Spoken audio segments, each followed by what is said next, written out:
जय श्री कृष्णा, राधे राधे, जय श्री श्याम। कैसे हैं सभी? बढ़िया एकदम। एंडोक्राइनोलॉजी को थोड़ा और बढ़ा रहे हैं। आज की क्लास में एक छोटा सा टॉपिक अपन डिस्कस कर रहे हैं, that is the thymus gland. क्या डिस्कस कर रहे हैं? थाइमस ग्लैंड, छोटा सा टॉपिक है वो डिस्कस कर रहे हैं। अपन स्टार्ट करते हैं थाइमस ग्लैंड की लोकेशन से। थाइमस ग्लैंड की लोकेशन से अपन स्टार्ट करते हैं कि कहां पर ये लोकेटेड देखने को मिलती है। थाइमस ग्लैंड की अगर लोकेशन की अगर अपन बात करें तो सुनना ध्यानपूर्वक बात। It is located between between the sternum and aorta sternum और आरोटा के बीच में लोकेटेड आप लोगों को देखने को मिलती है। अलग अलग तरीके से अपन इसको डिफाइन करते हैं। जैसे बोलते हैं कहां पर लोकेटेड है? Behind the sternum.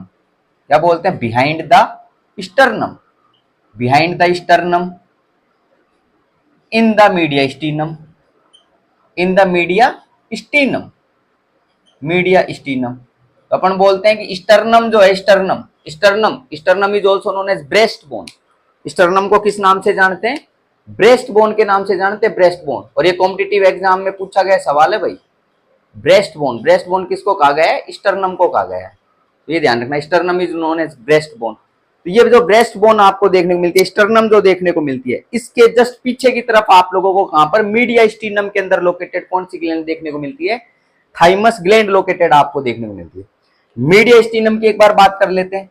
मीडिया स्टीनम की अगर बात करें, that is the space between the lungs.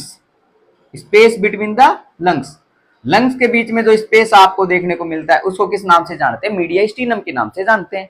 तो सिंपल बात हुई, कहां पर लोकेटेड हुई थाइमस ग्लैंड? मीडिया स्टीनम के अंदर located, behind the sternum, sternum के पीछे की तरफ लोकेटेड, और स्टर्नम और आरोटा के बीच में located. That is the exact location of thymus gland. Next point के ऊपर अपन चलते हैं। इसके अंदर वेट की एक बार बात कर लेते हैं। किसकी बात कर लेते हैं? वेट की।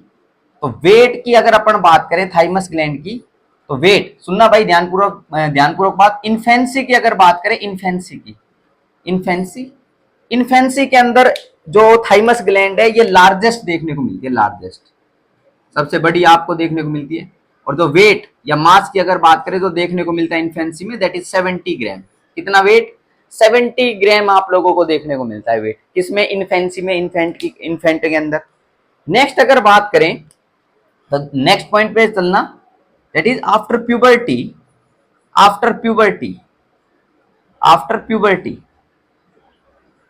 प्यूबर्टी। जो थाइमिक टिश्यूज है, थाइमिक टिश्यूज, सुनना ध्यानपूर्वक बात। Thymic tissues start replacing. Thymic tissues हैं, ये रिप्लेस होने लग जाते हैं। थाइमिक टिश्यूज क्या होने लग जाते हैं? इस रिप्लेस होने लग जाते हैं। किससे रिप्लेस होने लग जाते हैं? Thymic tissues starts replacing. और किससे रिप्लेस होने लग जाते हैं? ध्यानपूर्वक बात सुनना। एरोलार एंड एडिपोज कनेक्टिव टिश्यू। तो कहने का सिंपल सा मतलब, ये एरोलार और एडिपोज कनेक्टिव टिश्यू है वो किसके अंदर? After puberty. मतलब जो थाइमिक टिश्यूज थे, थाइमस ग्लैंड जो थी, उनकी अगर बात करें, वहां पर जो टिश्यूज आपको देखने को मिल रहे हैं वो एरोलार और एडिपोज टिश्यू में क्या हो जाते हैं? कन्वर्ट हो जाते हैं आफ्टर प्यूबर्टी। नेक्स्ट अगर बात करें, जब ये प्यूबर्टी कंप्लीट हो जाती है, ओल्ड एज के ऊपर चलते हैं। ओल्ड एज की अगर अपन बात करें तो ओल्ड एज के अंदर क्या देखने को मिलती है? थाइमस ग्लैंड की एट्रोफी देखने को मिलती है। तो थाइमस ग्लैंड एट्रोफीज, थाइमस ग्लैंड की एट्रोफी आपको देखने को मिलती है, थाइमस ग्लैंड की एट्रोफी। तो अगर ओल्डर एज की अगर बात करें, जैसे ही प्यूबर्टी की age complete, adolescence age complete जैसे ही आपको देखने को मिलती है, तो थाइमस ग्लैंड में एट्रोफी स्टार्ट हो जाती है, एट्रोफी। और एट्रोफी के बाद जो थाइमस ग्लैंड की आपको जो वेट देखने को मिलता है, उसकी अगर अपन बात करें, that is around 3 grams only. कितने ग्राम? 3 ग्राम वेट आपको देखने को मिलता है। तो वेट की अपन ने बात कर दी। इन्फेंसी में largest, that is 70 gram. After puberty areolar and adipose connective tissue के अंदर जो थाइमिक टिश्यूज है वो रिप्लेस हो जाते हैं। और ओल्डर एज की अगर बात करें तो थाइमस ग्लैंड में एट्रोफी आपको देखने को मिलती है। तो कितना वेट हो गया? 3 ग्राम्स। 3 ग्राम्स आप लोगों को वेट देखने को मिलता है। ठीक बात है क्या? नेक्स्ट पॉइंट के ऊपर अपन चलते हैं। एक बार थोड़ा सा समझने की कोशिश करना। अपन लंग्स बना रहे हैं, ये क्या बना रहे हैं अपन? Lungs. These are lungs. This is the right lung and this is left lung. This is right lung and left lung.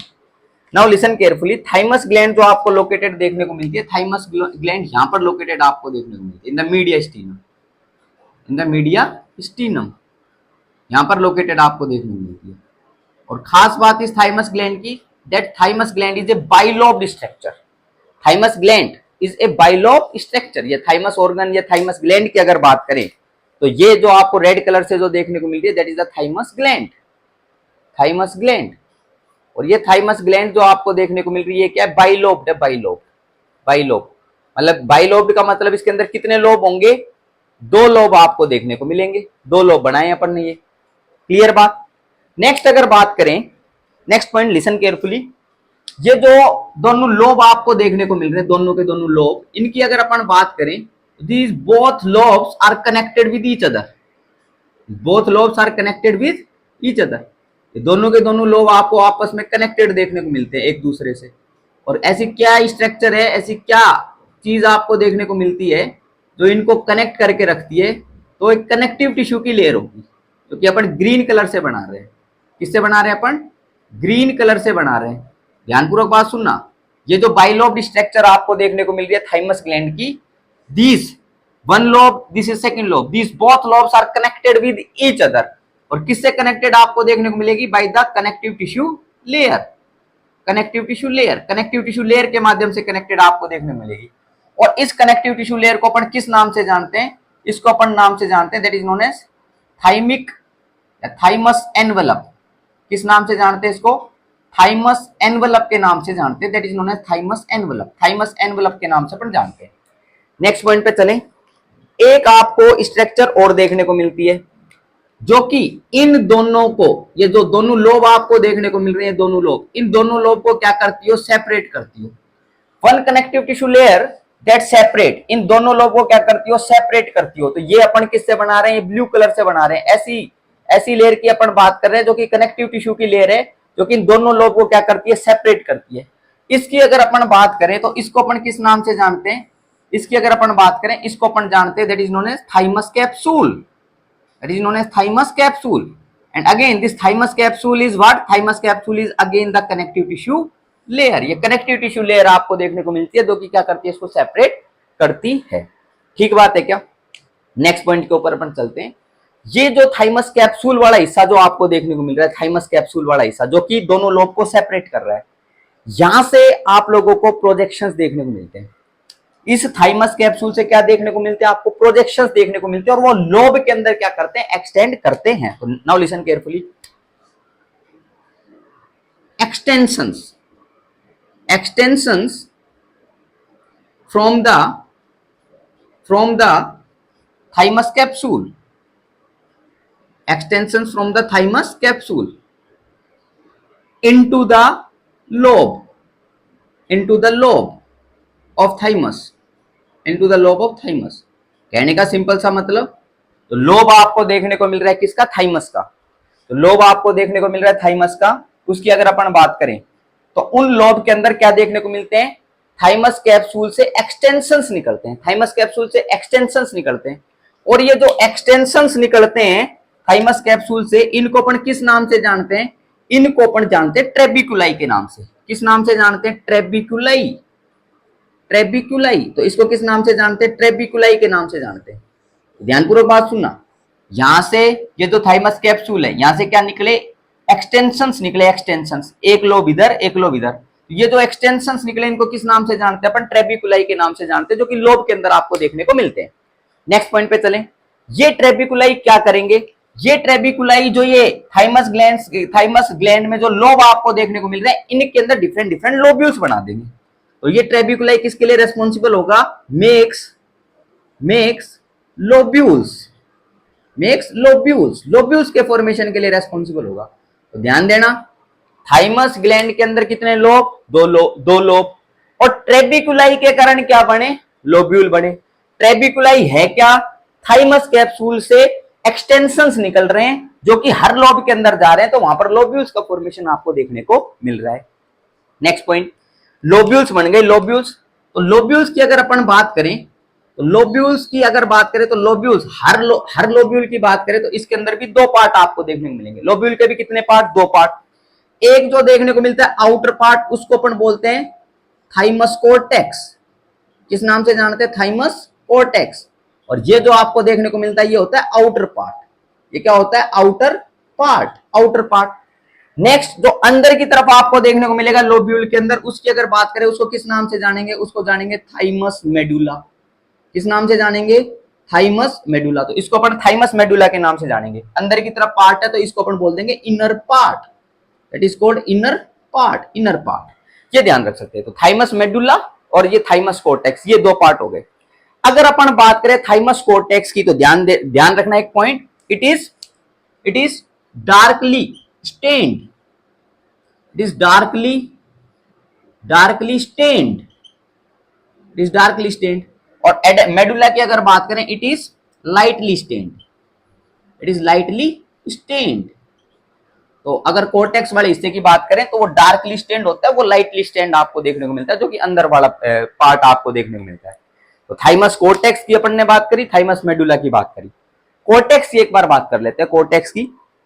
इस कोर्टेक्स की अगर बात करें तो इसके अंदर आप लोगों को डिफरेंट सेल्स देखने को मिलती हैं। इसके अंदर क्या देखने को मिलते हैं? इसके अंदर डिफरेंट सेल्स आपको देखने को मिलती है कोर्टेक्स में। अब सेल्स की अगर बात करें तो कौन कौन सी सेल आपको देखने को मिलेंगी? तो ध्यान रखना, पहला point, epithelial cells are there. कौन सी सेल आपको देखने को मिलेंगी? इधर एपिथेलियल सेल्स देखने को मिलेंगी। बिल्कुल कोर्टेक्स वाला हिस्सा एपिथेलियल सेल्स आपको देखने को मिलेगी। नेक्स्ट पॉइंट के ऊपर अपन चले, यहां पर और क्या चीज देखने को मिलेगी आपको? इसमें सेल्स की अगर अपन और बात करें तो यहां पर आप लोगों को देखने को मिलेंगी क्या? Large number of T sales, large number of T sales, large number of T sales. तो यहां पर क्या देखने को मिलेंगे आपको? Large number of T sales देखने को मिलेंगी। टी सेल्स बोले तो टी लिम्फोसाइट्स आपको देखने को मिलेंगी यहां पर बहुत ज्यादा। नेक्स्ट पॉइंट की अगर बात करें, यहां पर और क्या चीज देखने को मिलेगी? यहां पर आप लोगों को देखने को मिलेगी डेंड्राइटिक सेल। कौन सी cell? Dendritic cells, dendritic cell. Dendritic cells की अगर बात करें तो ये जो सेल्स हैं dendritic cells, these dendritic cells are derived from monocytes, dendritic cells are derived from monocytes, listen carefully। ये डेंड्राइटिक सेल्स कहां से डिराइव हुई हैं? मोनोसाइट से डिराइव हुई हैं, मोनोसाइट से, मोनोसाइट्स, ठीक है। और इनको डेंड्राइटिक अपन क्यों बोलते हैं? डेंड्राइटिक इसलिए बोलते हैं क्योंकि ये ब्रांच्ड सेल्स हैं। कैसे? ब्रांच सेल्स आपको देखने को मिलती है, ब्रांच। जैसे कि न्यूरॉन जो था, न्यूरॉन का डायग्राम अपन ने बनाया था, तो उसके अंदर डेंड्राइट्स जो प्रेजेंट थे, डेंड्राइट्स वो ब्रांचिंग आपको देखने को मिलती है ट्री जैसे। ऐसे ही इसके अंदर भी आप लोगों को देखने को मिलती है, इसीलिए इसको अपन क्या बोलते हैं? डेंड्राइटिक सेल अपन बोलते हैं। नेक्स्ट पॉइंट की अगर बात करें तो epithelial cells, large number of T cells, dendritic cells, as well as it consist of macrophages. इसमें क्या देखने को मिलती है आपको? मैक्रोफेजेस देखने को मिलती है, मैक्रोफेजेस। ये पॉइंट अपन क्या कर सकते हैं इसके अंदर? ध्यान रख सकते हैं, मैक्रोफेजेस इसके अंदर आपको देखने को मिलते हैं। तो कोर्टेक्स वाले हिस्से की बात कर रहे हैं, epithelial cells are there, T cells are there, dendritic cells are there and macrophages are there. तो ये आप लोगों को ध्यान रखना है। चलो एक बार अपन समझते हैं इसके अंदर क्या पॉइंट अपन समझते हैं। देखो, एक तो अपने पास में होती है बी लिम्फोसाइट्स। क्या होती है? एक तो B lymphocytes, B lymphocytes. B lymphocytes की अगर अपन बात करें तो बी लिम्फोसाइट्स के बारे में एक पॉइंट समझना, B lymphocytes are produced, B lymphocytes are produced from red bone marrow, from red bone marrow। कहां से प्रोड्यूस होती हैं? red bone marrow and mature in red bone marrow, mature in red bone marrow। इनका maturation red bone marrow में देखने को मिलता है। प्रोड्यूस कहां से हुई थी? रेड बोन मैरो से बी लिम्फोसाइट्स, और मैच्योर भी कहां हुई? रेड बोन मैरो के अंदर ही मैच्योर हो गई। ठीक बात है क्या? इसीलिए इनको बी सेल्स के नाम से जानते हैं, red bone, B bone marrow. तो बोन मैरो से क्या हो रही है? मैच्योर हो रही है, तो इसीलिए इनको बी लिम्फोसाइट्स के नाम से अपन जानते हैं। नेक्स्ट एक सेल की और बात कर लेते हैं, that is T lymphocytes. T lymphocytes की अगर अपन बात करें तो टी लिम्फोसाइट्स या टी सेल, इनकी अगर अपन बात करें तो T lymphocytes are produced, T lymphocytes are produce, कहां से प्रोड्यूस हुई है? T lymphocytes are produce from कहां से प्रोड्यूस हुई है? From same red bone marrow, red bone marrow से क्या हुई है? ये प्रोड्यूस हुई है, red bone marrow. but but mature in but mature in thymus gland, but mature in thymus gland. कहां पर मैच्योर होती है? थाइमस ग्लैंड के अंदर मैच्योर होती है। अच्छा, थाइमस, टी वर्ड उठाना, टी कौन सा वर्ड उठाना? थाइमस का टी उठाना। तो इसीलिए इनको किस नाम से जाना? टी लिम्फोसाइट्स के नाम से जाना। एक्चुअली बी लिम्फोसाइट्स और टी लिम्फोसाइट्स का नामकरण बी और टी इसलिए किया गया according to the maturation, not according to the production. Maturation, B lymphocytes का मैच्योरेशन बोन मैरो में, तो बी लिम्फोसाइट्स। टी लिम्फोसाइट्स का मैच्योरेशन टी थाइमस के अंदर, तो इसका नामकरण क्या कर दिया? टी लिम्फोसाइट कर दिया। Am I clear और नॉट? ये ध्यान रखना। अच्छा, अगर टी लिम्फोसाइट्स का मैच्योरेशन कहां पर देखने को मिल रहा है? अपने को थाइमस में देखने को मिल रहा है। तो इसके लिए इंपॉर्टेंट बात सुनना, thymus gland is responsible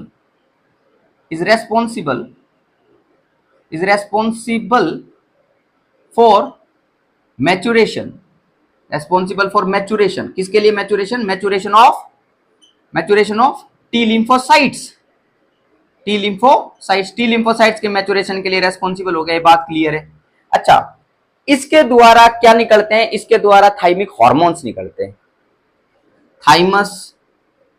thymus gland secretes thymic hormones. किनका सिक्रीशन करती है? थाइमिक हॉर्मोन्स का सिक्रीशन करती है, थाइमिक हॉर्मोन्स का। और ये थाइमिक हॉर्मोन्स किसके लिए रेस्पॉन्सिबल होंगे?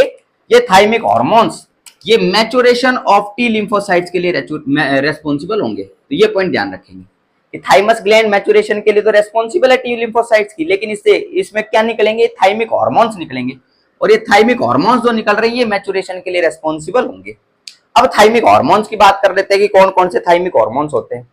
पहले हार्मोन की अगर अपन बात करें यहां पर, तो फर्स्ट हार्मोन जो अपने को याद रखना है वो याद रखेंगे सभी बच्चे, थाइमोसिन। पहला हार्मोन क्या ध्यान रखना है? थाइमोसिन। नेक्स्ट पॉइंट की अगर बात करें, नेक्स्ट हार्मोन जो यहां से निकलता है उसकी अगर अपन बात करें, उसको अपन बोलते हैं थाइमिक ह्यूमोरल फैक्टर THF। किस नाम से जानते हैं? THF के नाम से जानते हैं। थर्ड पॉइंट की अगर बात करें, तो थर्ड हार्मोन की अगर बात करें तो अपन याद रखेंगे क्या? थाइमिक फैक्टर शॉर्ट में TF के नाम से अपन जानते हैं। तीन हो गए। नेक्स्ट अगर बात करें फोर्थ की, तो यहां से निकलता है अपना थाइमोपोइटीन। तो ये चार हार्मोन अपन याद रखेंगे। क्या क्या चार हार्मोन? पहला थाइमोसिन ध्यान रखेंगे, next thymic humoral factor and fourth one is thymopoietin. ये चार अपन क्या करेंगे? इसके अंदर ध्यान रखेंगे। ठीक बात है क्या? अच्छा, नेक्स्ट पॉइंट के ऊपर अपन चलते हैं। ये जो कोर्टेक्स वाला हिस्सा है और ये मेडुला वाला हिस्सा है, थोड़ा इसके बारे में थोड़ा क्या करते हैं अपन? एलोबरेट करते हैं। सुनना ध्यानपूर्वक बात। ये अपन क्या बना रहे हैं? एक मैं बना रहा हूं lobule. Let suppose this is lobule. Lobule है ये। किसका लोब्यूल है? थाइमस ग्लैंड का लोब्यूल है। और इसकी अगर बात करें, जो बाहर वाला जो हिस्सा आपको देखने को मिलता है, बाहर वाला हिस्सा, इसकी अगर अपन बात करें, इसको, ये जो बाहर की तरफ आपको देखने को मिलता है, इसको अपन क्या बोलते हैं? Thymic cortex and that one is thymic medulla. Okay, अब सुनना ध्यानपूर्वक बात। जो रेड बोन मैरो है, क्या चीज? रेड बोन मैरो से कौन सी सेल? T sales. वो वहां से प्रोड्यूस हुई थी। अब वो प्रोड्यूस होने के बाद ये टी सेल्स कहां पर आती है? सबसे पहले आती है थाइमिक कॉर्टेक्स। कौन से वाले हिस्से में? थाइमस कॉर्टेक्स वाले हिस्से के अंदर आती है, थाइमस कॉर्टेक्स वाले हिस्से के अंदर। अच्छा, थाइमस कॉर्टेक्स वाले हिस्से के अंदर आने के बाद यहां पर क्या देखने को मिलता है? इनका मैच्योरेशन देखने को मिलता है। सुना, टी सेल मैच्योरेशन। क्या देखने को मिलता है? टी सेल का मैच्योरेशन देखने को मिलता है। कौन से वाले हिस्से के अंदर? जो कोर्टेक्स वाला जो हिस्सा आपको देखने को मिलता है उसके अंदर से क्या देखने को मिलता है? टी सेल मैच्योरेशन आपको देखने को मिलता है। ठीक बात है क्या? अच्छा, नेक्स्ट पॉइंट की अगर बात करें, ये टी सेल यहां से मैच्योर हुई, लेकिन मात्र 2% टी सेल्स जो होती हैं वो एग्जिस्ट कर पाते हैं। कितनी परसेंट? जितनी मैच्योर यहां पर आपको देखने को मिलती है, कितनी? उनमें से सिर्फ 2% सेल्स होती हैं वो क्या कर पाती है? वो एग्जिस्ट कर पाती हैं। और वो 2% सेल्स जो होती हैं वो किस में एंटर करती हैं? थाइमस मेडुला में एंटर करती है। Only 2% cells of T cells. अच्छा, बाकियों का क्या आपको देखने को मिलेगा? मैच्योरेशन, इधर टी सेल मैच्योरेशन, बाकियों का देखने को मिलेगा ये जो मैक्रोफेजेज है, macrophages they will phagocytose these cells as well as, जो कचरा आपको इसका देखने को मिलेगा जिसको सेलुलर डेब्रिस के नाम से जानेंगे उसको फैगोसाइटोज कर लेगी। कौन सी? मैक्रोफेजेस। ध्यान देना, macrophages, macrophages phagocytose, phagocytose remaining cells या रिमेनिंग सेल्यूलर डेब्रिस, एक वर्ड इस्तेमाल कर रहा हूं, remaining cellular debris, cellular debris. Cellular debris का मतलब यहां पर सेल के अंदर जो और बाकी चीजें आप लोगों को देखने को मिलती है, सेल का कचरा, भले ही वो कोई डीजनरेटेड सेल्स आप लोगों को देखने को मिल सकती है, बाकी भले ही ये टी सेल्स जो खराब सेल्स आपको देखने को मिल रही है, वो only about 2% of cells are there that enter the thymus medulla. Thymus medulla वाले हिस्से के अंदर क्या करती है? एंटर करती है। Okay, now listen carefully. Thymus medulla वाले हिस्से के अंदर 2% सेल्स आई। कौन सी सेल्स? T cells. कौन सी cell? T cells. T cells आपको देखने को मिली। अच्छा, इस थाइमस मेडुला की भी अगर बात करें, इसके अंदर भी आपको कौन कौन सी सेल्स देखने को मिलती है, इसकी अगर अपन बात करें, यहां पर भी आपको सेल्स देखने को मिलती है। कौन सी? पहला point, epithelial cells are there. कौन सी सेल्स आपको देखने को मिलेंगी? Epithelial cells. एपिथेलियल सेल्स आपको देखने को मिलेंगी।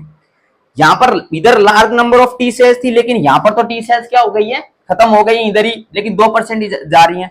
तो यहां पर भी आपको टी सेल्स देखने को मिलेगी, but smaller number of T sales, smaller number of T sales, smaller number of T cells आपको देखने को मिलेगा। ठीक बात। नेक्स्ट पॉइंट, इस इधर अगर बात करें, dendritic cells are there as well, dendritic cells as well as macrophages are there. Dendritic and macrophages, ये सारी सेल्स आपको देखने को मिलेगी। But main difference is what? Main difference is this number of T cells are higher in thymus cortex, but medulla की अगर बात करें तो इसके अंदर तो टी सेल्स आप लोगों को देखने को मिल रही है, ये क्या हो गई है? कम आपको देखने को मिल रही है। ओके, नेक्स्ट पॉइंट पे चलें। ये जो एपिथेलियल सेल्स आपको देखने को मिल रही है मेडुला के अंदर, ये स्पेशल अरेंजमेंट बनाती है। ध्यानपूर्वक बात सुनना, स्पेस, ये थाइमस के अंदर जो एपिथेलियल सेल्स आप लोगों को देखने को मिल रही है, ये स्पेशल अरेंजमेंट के अंदर अरेंज होती हुई नजर आती है आपको अंदर की तरफ, मेडुला वाले हिस्से के अंदर। ठीक है, और ये जो देखने को मिलती है आपको, ये देखने को मिलती है in the form of flat concentric rings. ये जो आपको देखने को मिलेंगे, कैसे देखने को मिलेगी? Concentric rings, concentric rings, rings की फॉर्म के अंदर आप लोगों को अंदर की तरफ ये सेल्स देखने को मिलते हैं। कौन सी सेल? एपिथेलियल सेल्स इस फॉर्म के अंदर देखने को मिलती है। और कैसी सेल्स होती हैं? फ्लैट सेल्स होती हैं, flat epithelial cells are there, flat epithelial cells. इन फ्लैट एपिथेलियल सेल्स की अगर अपन बात करें तो ध्यानपूर्वक बात सुनना, यहाँ पर क्या कार्यक्रम आपको देखने को मिलेगा इन फ्लैट एपिथेलियल सेल्स में। इन फ्लैट एपिथेलियल सेल्स के अंदर क्या चीज डिपॉजिट होती हुई नजर आएगी? इन सेल्स के अंदर किरेटोहाइलिन आपको देखने को मिलेगा, किरेटोहाइलिन, किरेटोहाइलिन, किरेटोहाइलिन इज देयर। और ये किरेटोहाइलिन जो है, ये किसके अंदर कन्वर्ट हो जाता है? किरेटिन के अंदर। किसमें कन्वर्ट हो जाता है? किरेटिन के अंदर। बिकॉज किरेटोहाइलिन की अगर अपन बात करें, इस किरेटोहाइलिन की, it is the precursor for keratin. ये किरेटोहाइलिन क्या है? ये प्रीकर्सर है किरेटिन का। मतलब यहां पर आपको मेडुला के अंदर जो सेल्स देखने को मिल रही है, वो कैसी सेल्स है? फ्लैट एपिथेलियल सेल्स है, that are arranged in the concentric rings. कैसे? That are arranged in the concentric rings. और इन सेल्स में क्या डिपॉजिट हो रखा है? किरेटोहाइलिन डिपॉजिट हो रखा है, किरेटोहाइलिन।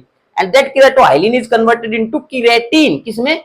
किरेटिन के अंदर कन्वर्ट हो जाता है। तो ये पॉइंट अपन ध्यान रखेंगे, keratohyalin is the precursor for keratin. अच्छा, ये जो कंसेंट्रिक रिंग्स के अंदर आप लोगों को फ्लैट एपिथेलियल सेल्स देखने को मिल रही हैं, इनको अपन, इन सेल्स को या इस स्पेसिफिक अरेंजमेंट को अपन किस नाम से जानते हैं? इसको जानते हैं, that is known as Hassall, Hassall's corpuscles, that is known as Hessel's corpuscles. So these cells are known as Hessel's corpuscles. तो इस अरेंजमेंट को Hessel's corpuscles के नाम से अपन जानते हैं। ठीक बात है क्या? समझ में आ रही है क्या बात? ये किरेटोहाइलिन, किरेटिन, ये सेल्स आपको देखने को मिलती है। तो ये जो सेल्स एपिथेलियल सेल्स जो है, फ्लैट एपिथेलियल सेल्स, दीज अगर किरेटोहाइलिन, किरेटिन देखने को मिल रहा है, तो actually these cells are degenerated cells. कैसी सेल्स हैं ये? डीजनरेटेड सेल्स है, डीजनरेटेड सेल्स। और इनको किस नाम से अपन जानते हैं? हेसल कॉर्पस्कल्स के नाम से जानते हैं। These are known as Hassall's corpuscles. Am I clear और not? Please note it, Hassall, HASSALL, Hassall corpuscles. Okay, तो ये चीज आपको देखने को मिलती है। अब इसकी अगर बात करें अपन, किसमें? थाइमस मेडुला की बात करें, तो यहां पर मतलब पर्टिकुलर क्या देखने को मिलेगा, स्पेसिफिक अगर अपन बात करें, यहां पर आपको सिलेक्शन देखने को मिलेगा। किसका सिलेक्शन देखने को मिलेगा? जो टी लिम्फोसाइट थी, टी लिम्फोसाइट्स वो सिलेक्ट होंगी बाहर जाने के लिए, यहां से बाहर जाने के लिए। तो ध्यानपूर्वक बात सुनना, ये मेडुला वाला हिस्सा आपको देखने को मिल रहा है, ये डिफरेंट डिफरेंट सेल्स हो गई, लेकिन यहां पर मेडुला वाले हिस्से की अगर बात करें, यहां पर क्या देखने को मिलेगा अपने को? Selection, selection of T sales, selection of T cells आपको नजर आएगा। ये इधर पॉइंट लिख देता हूं मैं इसके अंदर कि मेडुला वाले हिस्से के अंदर क्या देखने को मिलेगा? मैचुरेशन तो देखने को मिलेगा ही मिलेगा, मैचुरेशन यहां भी देखने को मिलेगा। मैचुरेशन किसका? टी सेल्स का। Maturation and selection, maturation and selection of T sales, maturation and selection of T sales कहां पर देखने को मिलता है? थाइमस मेडुला में देखने को मिलता है।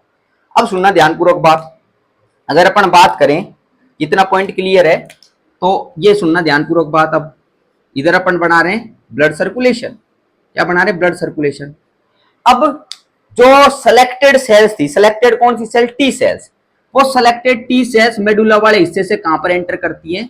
वो एंटर करती है ब्लड सर्कुलेशन के अंदर। कहां पर एंटर करती हैं? ब्लड सर्कुलेशन के अंदर एंटर करती हैं टी सेल्स। और ब्लड सर्कुलेशन के माध्यम से टी सेल्स जो आपको देखने को मिलती है डिफरेंट डिफरेंट जगह पर पहुंच जाती है। जैसे कि अगर बात करें कहां पर? Lymph nodes, lymph nodes, lymph nodes के अंदर पहुंच जाती है। स्प्लीन की बात कर सकते हैं अपन, स्प्लीन की। And just you can write what, that is secondary lymphatic organs. कहां पर पहुंच जाती है? Secondary lymphatic organs, secondary lymphatic organs तक पहुंच जाती है। तो ये पॉइंट अपन ध्यान रख सकते हैं, सेकेंडरी लिम्फेटिक ऑर्गन्स। तो लिम्फ नोड्स हो गई, स्प्लीन हो गई, सेकेंडरी लिम्फेटिक ऑर्गन्स हो गई, वहां पर ये क्या हो जाती है? पहुंच जाती है। अरे बात सुनिए, वैसे तो ओल्डर एज के अंदर थाइमस ग्लैंड की एट्रोफी आपको देखने को मिलती है 3 ग्राम, लेकिन थाइमस ग्लैंड है ओल्डर एज के अंदर भी क्या करती रहती है? हार्मोन्स का प्रोडक्शन आपको देखने को मिलता है। तो इधर अपन पॉइंट लिख देंगे, still hormone production continues, still hormone production continues, still hormone production continue, continue आपको देखने को मिलता है। और खास बात, ये ओल्डर एज तक पहुंचे, इतना कार्यक्रम कर दिया कि ये जो टी सेल्स आपको डिफरेंट डिफरेंट ऑर्गन्स के अंदर मतलब अच्छी खासी पॉपुलेशन के अंदर देखने को मिलती है।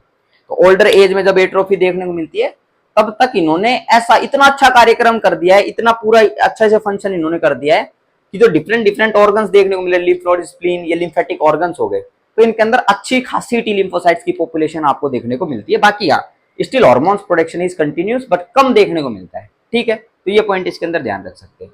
तो मेन पॉइंट, बी लिम्फोसाइट्स में रेड बोन के द्वारा प्रोडक्शन, बी लिम्फोसाइट्स का प्रोडक्शन रेड बोन मैरो के द्वारा और मैचुरेशन भी रेड बोन मैरो के द्वारा। लेकिन टी लिम्फोसाइट्स की अगर अपन बात करें तो टी लिम्फोसाइट्स का प्रोडक्शन रेड बोन मैरो से, लेकिन मैचुरेशन कहां से? थाइमस ग्लैंड से। अच्छा, अगर ये आप लोगों को ये चीज ये देखने को मिल रही है कि प्रोडक्शन मैचुरेशन इसमें थाइमस ग्लैंड के अंदर, इसीलिए थाइमस ग्लैंड को अपन बोलते हैं ट्रेनिंग सेंटर। क्या बोलते हैं? Training centre, training centre, training centre बोल दो, या फिर अपन बोल देंगे ट्रेनिंग स्कूल। ट्रेनिंग सेंटर बोल दो, training school of T lymphocytes. T lymphocytes का जो ट्रेनिंग सेंटर जो आपको देखने को मिलता है, ट्रेनिंग जो स्कूल जो होता है, वो कौन होता है? थाइमस ग्लैंड होता है। अपन बोलेंगे also known as, thymus gland is also known as training centre और training school of T lymphocytes. ये इम्यून सिस्टम के लिए बहुत फायदेमंद है, इम्यून रेस्पॉन्स के लिए आप लोगों को रेस्पॉन्सिबल देखने को मिलता है। और कई कई कंडीशंस की अगर अपन बात करें, जैसे कि जो कि ऑटो इम्यून डिजीज आपको देखने को मिलती है। कैसे? ऑटो इम्यून डिजीज हो गई कि खुद की जो सेल्स है, खुद की सेल्स, इम्यून सेल्स, उन्होंने ही बॉडी पर क्या कर दिया है? अटैक कर दिया है। जैसे कि कंडीशन की अगर अपन बात करें, कंडीशन अपन डिस्कस करते हैं, that condition is known as myasthenia gravis. कौन सी कंडीशन? एक कंडीशन अपन डिस्कस करते हैं, that condition is known as myasthenia gravis. Myasthenia gravis, myasthenia gravis अपन फ्यूचर के अंदर डिस्कस करेंगे जब न्यूरोलॉजिकल डिसऑर्डर पढ़ेंगे। तो उस माइस्थीनिया ग्रेविस के ट्रीटमेंट के तौर पर अपन क्या कर सकते हैं? जैसे ऑटो इम्यून डिसऑर्डर की बात करें, मैं एक एग्जांपल ले रहा हूं, माइस्थीनिया ग्रेविस, उसमें अपन क्या करते हैं? थाइमेक्टोमी भी करते हैं। क्या करते हैं?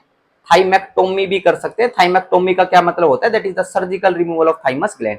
तो ऑटो इम्यून डिसऑर्डर्स जो होते हैं, उस ऑटो इम्यून डिसऑर्डर के ट्रीटमेंट के तौर पर अपन क्या कर सकते हैं? थाइमेक्टोमी भी अपन कर सकते हैं। ये भी पॉइंट अपन क्या कर सकते हैं? इसके अंदर ध्यान रख सकते हैं। ठीक है क्या? कि ऑटो इम्यून डिसऑर्डर्स हो गए, क्योंकि ये इम्यून रेस्पॉन्स के लिए रेस्पॉन्सिबल आपको देखने को मिलती है, तो थाइमेक्टोमी भी अपन उस कंडीशन में करते हैं। नेक्स्ट अगर बात करते हैं कि थाइमस ग्लैंड जो होती है, थाइमस ग्लैंड, इसका प्रोडक्शन कहां से आपको देखने को मिलता है, वो पॉइंट अपन डिस्कस कर रहे हैं। तो थोड़ा सा मैं बोर्ड का ये जो सेक्शन है इसको रफ कर रहा हूं, इसको रफ कर रहा हूं मैं। ओके, नाउ लिसन केयरफुली कि थाइमस ग्लैंड का जो ओरिजिनेशन है वो कहां से आपको देखने को मिला है। नाउ लिसन केयरफुली, देखो एक बार अपन एंडोक्राइन ग्लैंड्स है उनकी बात कर लेते हैं। एंडोक्राइन ग्लैंड्स के ओरिजिनेशन की बात कर रहे हैं। एंडोक्राइन ग्लैंड्स ओरिजिनेशन, ओरिजिनेशन या फिर अपन बोल सकते हैं ओरिजिनेशन या फिर और डेवलपमेंट, डेवलपमेंट की बात कर लेते हैं। एंडोक्राइन ग्लैंड्स के डेवलपमेंट की बात कर लेते हैं, एक बार स्पेशल बात अपन कर रहे हैं। देखना भाई, अगर अपन बात करें पहला ओरिजिनेशन जो देखने को मिलता है एक्टोडर्म से देखने को मिलता है, एक्टोडर्म से। अब कौन कौन सी ग्लैंड होती हैं जो कि एक्टोडर्म से ओरिजिनेट होती हैं, उनकी एक बार बात कर लेते हैं। कौन कौन सी देखने को मिलती है। पहला पॉइंट ध्यान रखेंगे सभी बच्चे, पिट्यूटरी ग्लैंड। कौन सी? Pituitary gland, pituitary gland. Next अगर बात करेंगे तो ध्यान रख सकते हैं अपन पीनियल ग्लैंड। कौन सी ग्लैंड? Pineal gland. और एक्टोडर्म ओरिजिन की अगर बात करें, यहां से आप लोगों को एड्रिनल मेडुला, क्या?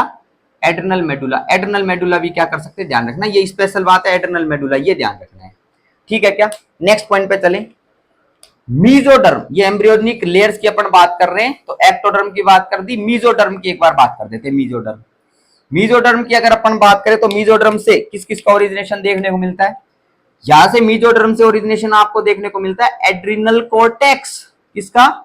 Adrenal cortex. एड्रिनल कोर्टेक्स से किसका ओरिजिनेशन आपको, मतलब एड्रिनल कोर्टेक्स कहां से ओरिजिनेट हुआ है, वो हुआ है मीजोडर्म से। एड्रिनल कोर्टेक्स कहां से डेवलप हुआ है, वो मीजोडर्म से हुआ है। थर्ड पॉइंट के ऊपर अपन चलते हैं, that is our main point, that is endoderm. Endoderm, endoderm की अगर अपन बात करें तो एंडोडर्म से किस कौन कौन सी ग्लैंड का ओरिजिनेशन आपको देखने को मिला है। तो एक तो ध्यान रखेंगे सभी बच्चे, thyroid gland, thyroid gland. Next एक ग्लैंड अपन ध्यान रखेंगे, क्या? Parathyroid gland, parathyroid gland, thyroid and parathyroid gland, ये ध्यान रख सकते हैं। नेक्स्ट अगर बात करें, एक अपन ध्यान रखेंगे मिक्स टाइप की gland, that is known as pancreas. कौन सी? पेनक्रियास। और ये अपन थाइमस दो टॉपिक चल रहा है, तो थाइमस ग्लैंड भी कहां से ओरिजिनेट हुई है, या कहां से डेवलप हुई है, ये भी डेवलप हुई है एंडोडर्म से, एंडोडर्म से ओरिजिनेशन हुआ है। और फिफ्थ वीक के अंदर इसका ओरिजिनेशन, इसका डेवलपमेंट क्या हो गया था, स्टार्ट हो गया था फिफ्थ वीक के अंदर। तो ये पॉइंट अपन क्या कर सकते हैं, ध्यान रख सकते हैं, एक्टोडर्म, मीजोडर्म, एंडोडर्म, ये अपन पॉइंट, स्पेसिफिक पॉइंट अपन ध्यान रख सकते हैं। तो ट्रेनिंग सेंटर या फिर स्कूल टी लिम्फोसाइट्स का ये अपन ने इसके अंदर कंसीडर कर दिया। लोकेशन अपन ने डिस्कस कर दी, इसमें वेट अपन ने डिफरेंट डिफरेंट डिस्कस कर दिए हैं। तो इन्फेंसी के अंदर सबसे ज्यादा वेट देखने को मिलता है, दैट इज 70 ग्राम।